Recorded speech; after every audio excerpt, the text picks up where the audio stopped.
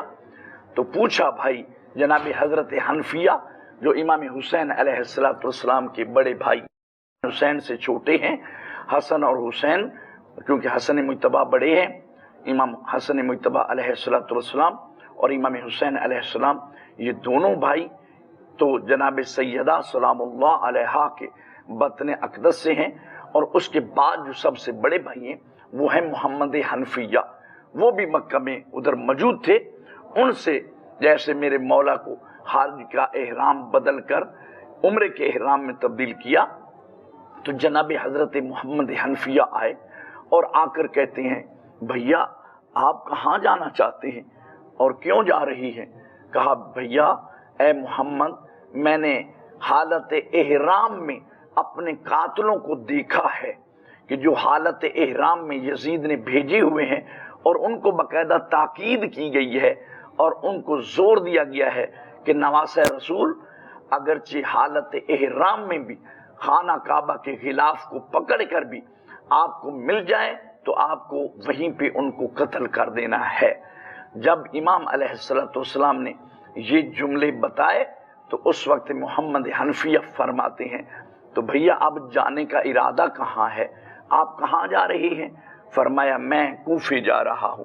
کہا بھیا کوفہ وہی ہے کہ جنہوں نے نہ تو اپنے آپ کے بھائی حسن مجتبی سے وفا کی اور نہ آپ کے بابا علی سے وفا کی، تو آپ کوفے کیوں جاتے ہیں؟ آپ کوفے نہ جائیں۔ تو پھر محمد حنفیہ سے میرے مولا نے سوال کیا امام حسین علیہ السلام نے کہ آپ بتائیں میں جاؤں تو جاؤں کہاں؟ کہا جو امن کی جگہ تھی، امن کی جگہ خانہ کعبہ، جس میں قرآن کی آیت ہے جو خانہ کعبہ میں آتا ہے تو وہ امن سے محفوظ ہو جاتا۔ پوری دنیا میں کہیں امن نہیں یہ کہ لیکن یہ مکہ یعنی حرم اللہ کا جو گھر ہے یہ پوری کائنات کے لیے امن کی جگہ ہے، جہاں مچھر کو بھی مارنے کا حکم نہیں، لیکن فرمایا کہ میں اس کعبہ کی حرمت کو بچانے کے لیے اپنی حج کو